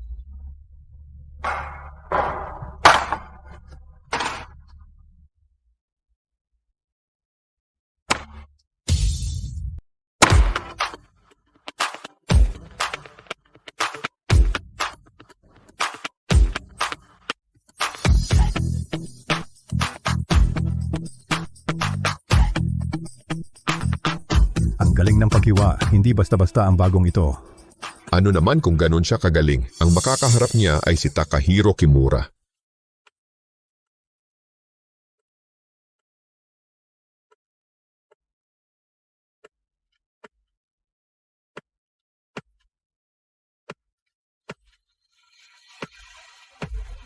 Sayang. Ang kusinerong ito mula sa Imperyo ng Dragon, kung hindi lang niya nakatagpo ito, tiyak na makakapasok sa ikalawang round.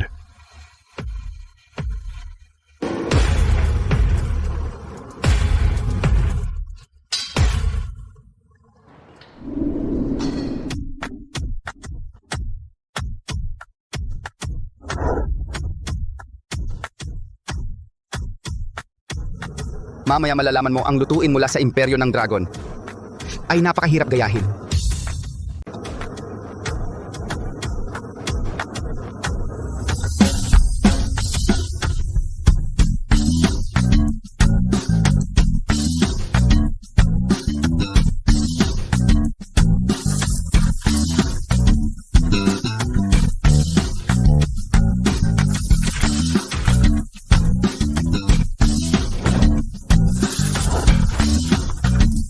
Ay inilagay niya ang kamay niya sa kawali ng mantika. Ito ay Kung Fu. Ito ba ang maalamat na bakal na palad?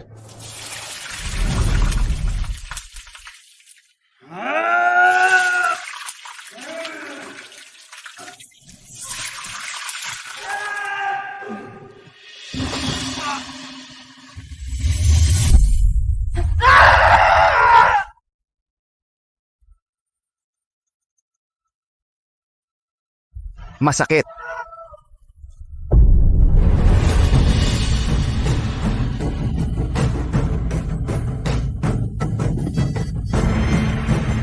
Bantog na putahe ng imperyo ng dragon isdang ardilya tikman mo. Napakagaling, mahusay. Ay, paano ka nang ahas? Anong sinasabi mo? Sumali lang naman ako sa kompetisyon.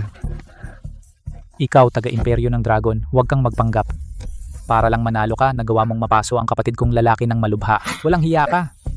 May kasabihan kami sa imperyo ng dragon. Tinatawag na pagsubok na gumuhit ng tigre, ngunit nagmistulang aso. Ang ibig sabihin ay, mahina siya sa pagluluto kaya huwag siyang maghangad ng sobra. Siya mismo ang may kasalanan, hindi ako. Ang lutuin ng imperyo ng dragon ay hindi basta-basta natututunan.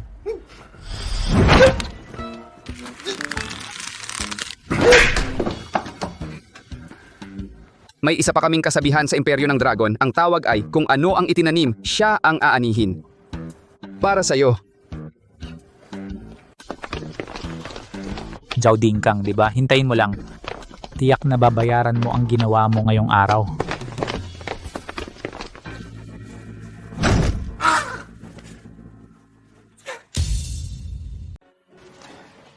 Dingkang, masyado kang padalos-dalos. Isipin mo naman, yang si Kimura Kento, tiyak na gagawin niya ang lahat para makaganti sa'yo. Kung gusto niyang pumunta, hayaan mo siya, ikaw. Pero itong si Takahiro Kimura, nagawa niyang gamitin ng husto ang kutsilyo ng imperyo ng dragon. Talagang may kakayahan siya. Bakit naman hindi? Dahil talagang taga-imperyo ng dragon siya. Taga-imperyo ng dragon. Si Kimura Kento, Ang tunay niyang pangalan ay Lijian. Taga-imperyo ng dragon talaga siya. Pero 10 taon na ang nakalipas, ang magkapatid na lalaki sabay na tumakas at lumipat sa kaharian ng Sakura. 10 taon na nga. Noong nakaraang paligsahan ng mga kusinero, Oo nga, at siya ay tuwirang alagad ng matandang kusinero. Akala ng lahat sa imperyo ng dragon na siya ang magiging bagong kusinero natin. Ngunit sino ang mag-aakala na dahil sa kaunting pera ay pumanig siya sa kaharian ng Sakura? Traidor! Kung hindi dahil sa kanya, ang reputasyon ng lutong Chino ay hindi sana masisira ng ganito. ang taong katulad niya ay hindi karapat-dapat na kumatawan sa lutong Chino. Lalong hindi karapat-dapat na tawaging kusinero. Huwag kang mag-alala. Ang kampeon sa paligsahang ito ng mga kusinero ay tiyak na magmumula sa imperyo ng dragon. Ang tema ng laban na ito ay sopas ng pagkaing dagat. Pagluluto, isasagawa sa hiwalay na kusina. Ngayon, tawagin natin ang kusinero mula sa kaharian ng Sakura Shohei, Osawa, upang pumili ng mga sangkap.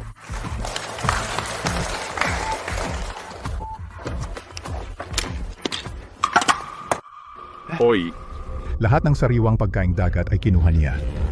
Host, naaalala ko ang mga patakaran ng paligsahan na malinaw na nagsasaad na dapat bigyan ang mga kalahok ng mga kondisyon upang makumpleto ang putahe. Ang tema ng laban na ito ay sopas ng pagkaing dagat. Kinuha niya ang lahat ng pagkaing dagat. Hindi ba yun paglabag? Paano naman? Ang mga tuyong pagkaing dagat ay pagkaing dagat pa rin. Tuyo. Oo, tuyo! Nabalitaan ko na ang mga sariwang pagkaing dagat ay bihirang pagkain sa imperyo ng dragon.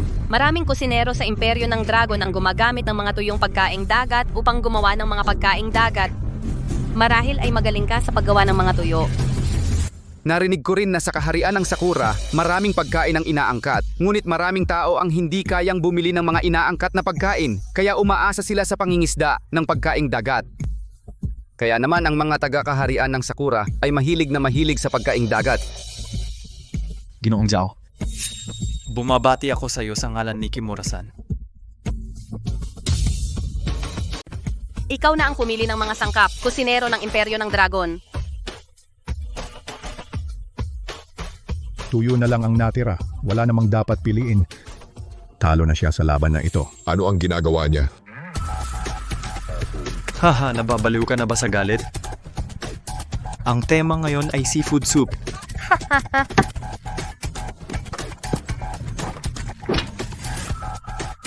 Nagkukunwari, walang saysay.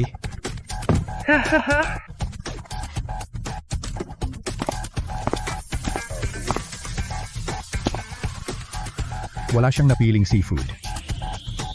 Paano niya gagawin ang seafood soup? Huwag mong subukang magpasok ng ibang sangkap. Kapag may nakitang pandaraya, kakansilahin ng kompetisyon ang iyong kwalifikasyon. Gamitin mo lang ito sapat na para talunin ang kaharian ng Sakura.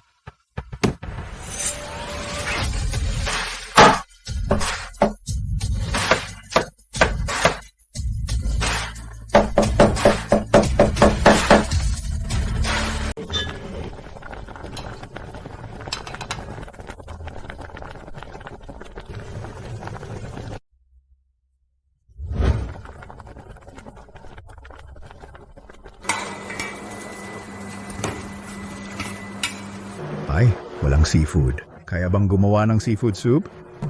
Ano naman? Sa tingin ko, itong taga-imperyo ng Dragon sumuko na dahil limitado ang mga sangkap. Ang sopas na lulutuin ay hindi maaaring mas masarap pa kaysa sa sopas ni Days. Tama nga. Ito lang ang kinuha niya, mga gulay at prutas. Oo, nakikita po ba ninyo kung anong lutuing imperyo ng Dragon ang balak niyang gawin?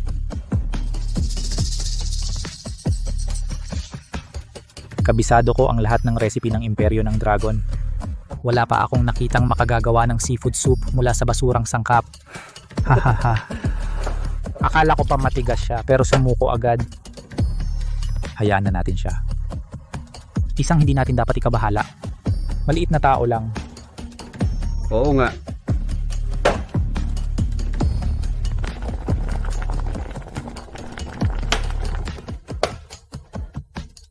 Ginamit mo ang basura bilang sangkap.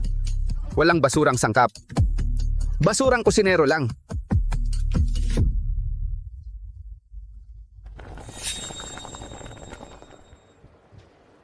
Ang lasa ng lobster. Imposible. Walang imposible. Ito ang lutuing imperyo ng Dragon.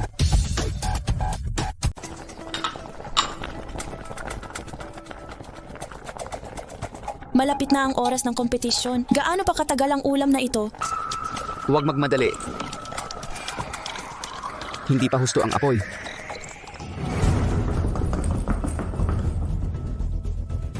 Sabi ko na nga ba, sumuko siya. Hay. Sayang. Hindi pa nagsisimula ang laban, kusang sumuko na siya. Haha, mukhang alam niya ang kanyang mga limitasyon. Ito ang gintong sea dragon pot. Tikman ninyo.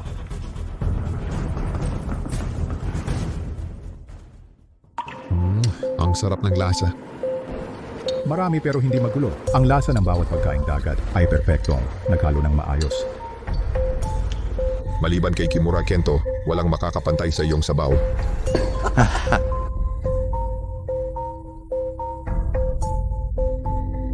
Mukhang talagang ang sumuko na siya. Itong kusinero ng Imperyo ng Dragon, duwag, isang duwag. Kung gayon, ang panalo sa paligsahang ito ay... Sandali.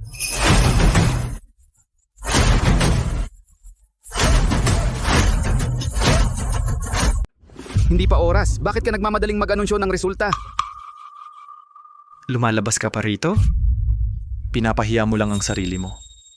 Seafood soup ba ang ginawa mo? O seafood rice? Mas marami ang laman kaysa sa sabaw.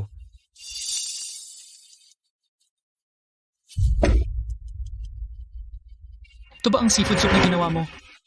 Ito ay simpleng sabaw ng labanos lang. Haha, ang inyong Imperyo ng Dragon ay talagang mahirap, kaya itinuturing ninyo ang labanos na seafood.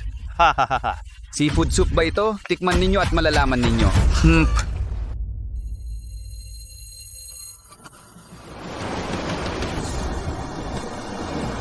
Hipon, ang sarap ng ulam. Kayong umawag sa sabaw na ito. Isang mangkok na sabaw ng hipon. Power. Ang galing ng isang mangkok na sabaw ng hipon. Talagang may lasa ng hipon. Hindi. Ito ay mas masarap kaysa sa alinmang sabaw ng hipon na natikman ko. Paano ito ginawa? Paano naging posible ito? Isang simpleng sabaw ng labanos lang.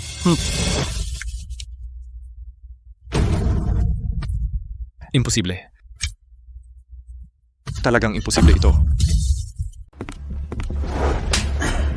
Gago. Wala man lang siyang mga sangkap. Natalo ka pa nga sa kanya. Kimura. Jow, hindi basta-basta kusinero ng Imperyo ng Dragon. Mahinig ka. Opo.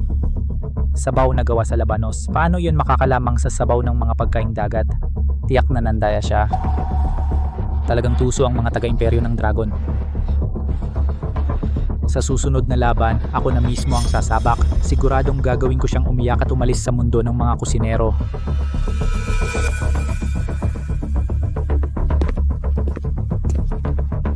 Sa susunod na laban, ganito ang gagawin mo. Opo.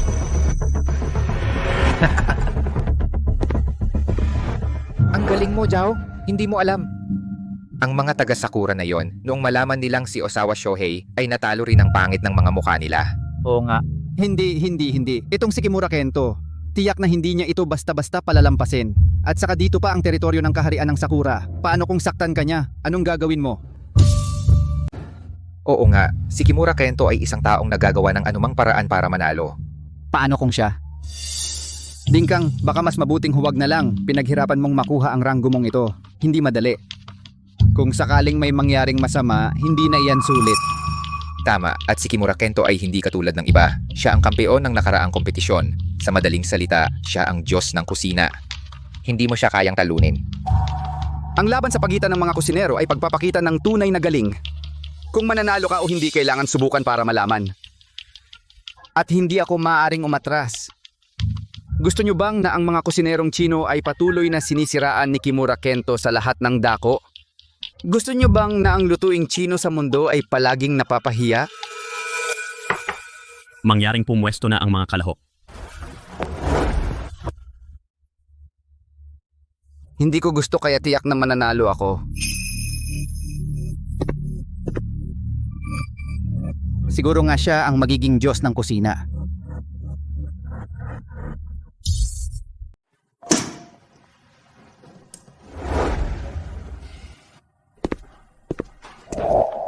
Ako na, para sa pagiging patas ng kompetisyon. Ang huling putahing ito ng kompetisyon, ihahatid namin mismo. Sigurado bang para sa pagiging patas? Siyempre. Huwag kayong makialam sa normal na proseso ng kompetisyon. Kung hindi, kakansilahin namin ang iyong kwalifikasyon sa kompetisyon. Walang hiya ka. Huwag gumalaw, lahat tumigil. Ibaba niyo ang putahe, narinig niyo ba? Tingnan natin kung sino ang maglalakas loob gumalaw. Bakit kayo nandito? Nag-aalala kami sa'yo, kaya pumunta kaming lahat. Ang pagliligtas sa mundo ng lutong Chino, paano ka namin hahayaang mag-isa na gumawa nito? Pwede bang wag mong sabihin ng ganito kahiyahiyang mga salita? Hindi mo maintindihan, ang puso ng lalaki ay nananatiling bata hanggang mamatay. Kayo, kung ayaw ninyong mamatay, lumayo kayo. Si Dingkang ay mauubusan ng oras. Kunin mo na ang pagkain mo at mabilis. Bilisan mo, nandito kami para sa'yo. Huwag gumalaw, bawal kumilos.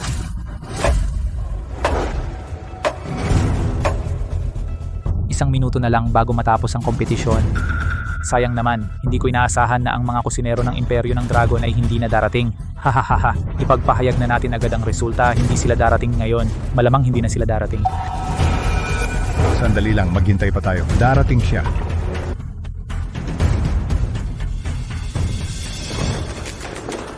Huwag matakot. Sige, atake. Bakit kayo humaharang? Lumayo kayo! Umalis kayo! Lumayo! Lumayo kayo! Anong sipa? Lumayo! Lahat! Huwag gumalaw! Huwag kang gumalaw-galaw! Subukan nyo, may kawali ako sa kamay. Halika! Halika! Halika! Umiwas! Bilisan! Anong gagawin? Huwag nyo kaming pakialaman.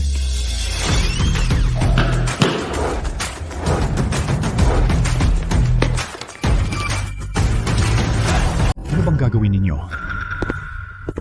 Mga walang kwenta. Ginoong Kimura, ang bagay na ito, iuulat ko ng totoo sa komite. Alamin mo muna ang Master Chef at ang hindi kilala. Sino ang dapat mong suyuin? Ang sinabi mong ito ay sasabihin ko rin sa komite. Marahil sa susunod na kompetisyon ng Master Chef, isasama na rin ang ugali sa pamantayan ng Master Chef. Dapat noon pa. Mali. Kahit hindi ako Master Chef, wala kang karapatang magsalita. Talaga? Hindi ako naniniwala. Mga minamahal na hurado. Ang kilalang pagkaing Chino pa to na may 8 kayamanan. Pakitikim. Hahaha, anong walang kwentang pato? Walang man lang init, nilamig na yata. Ikaw ba? Gusto mo pa bang umasa sa basurang ito, maging Master Chef? Sayang hindi na panatili ang init. Hey.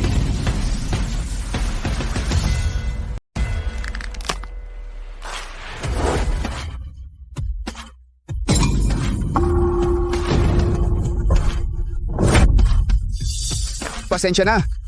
Kanina, para maiwasan ang aberya habang dinadala, sadyang noong ginagawa ko ito, binalot ko ng asukal na malagkit para manatiling mainit. Hindi ko inaasahan na nagamit nga. Ang asukal na malagkit ay pampainit. Napakatalino, ibig sabihin bago pa masira ang asukal na malagkit, ang putahing ito ay patuloy na naluluto at pinapainit. Sige.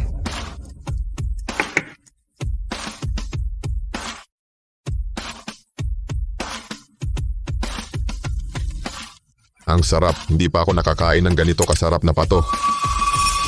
Isang pangkaraniwang pato na may 8 kayamanan lang.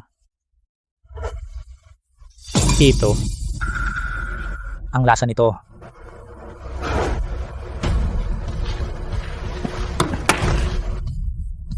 Sa round na ito, ikaw ang nanalo. Hindi sa akin ang panalo. Ito ang kulturang pagkain ng imperyo ng dragon na ipinamana sa libu-libong taon.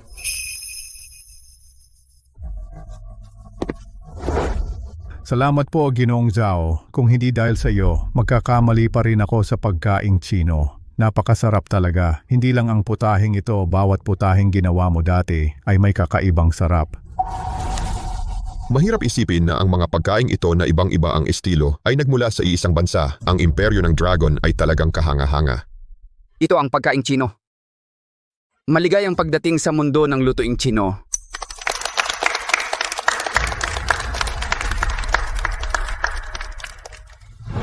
Ngayon, tawagin natin ang bagong kampeyon sa pagluluto mula sa Imperyo ng Dragon. Zhao Dingkang, umakyat ka rito upang tanggapin ang iyong parangal.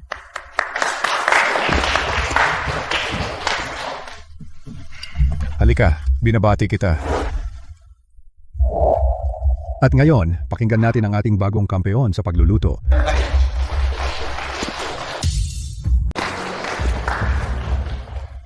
Sa totoo lang, hindi naman ako Diyos ng kusina.